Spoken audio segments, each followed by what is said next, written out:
Hello అండి. నేను doctor Biji fertility consultant Fert nine hospital Karimnagar. ET తర్వాత ఇంప్లాంటేషన్ అయ్యేటట్టు అంటే ఈటీ తర్వాత ప్రెగ్నెన్సీ అతుక్కునేటట్టు ఏం జాగ్రత్తలు పాటించాలి దీని గురించి చెప్తాను.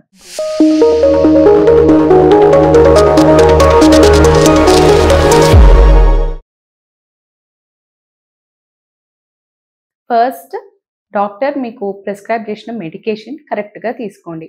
It could be progesterone supplementation గానీ, బ్లడ్ థిన్నర్స్, ఆస్పిరిన్ ఇట్లాంటి ఏ మెడికేషన్ మీకు చెప్పినా అది టైమ్ టు టైమ్ కరెక్ట్‌గా తీసుకోండి. 2 స్టే పాజిటివ్. మంచిగా పాజిటివ్ అప్రోచ్ ఇవ్వండి.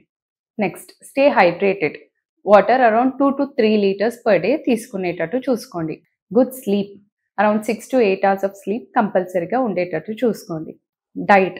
Balance diet, anti inflammatory, antioxidants ఉన్న diet, berries, nuts, whole grains, legumes, lentils అంటే పప్పులు ఇవన్నీ ఎక్కువ తీసుకునేటట్టు చూసుకోండి. ఫ్రూట్స్‌లో అవకాడో ఒకవేళ మీ దగ్గర అందుబాటులో ఉంటే అవకాడో ఇంక్లూడ్ చేస్తే it is good. Exercises, mild exercise కానీ, స్ట్రెచింగ్ కానీ, బ్రీతింగ్ ఎక్సర్సైజెస్, యోగా ఇవన్నీ చేసుకోవచ్చు. ఏది చేయకూడదు. So high intensity exercises avoid చేయాలి. రెండోది హస్బెండ్ వైఫ్ దూరం ఉండేటట్టు చూసుకోవాలి.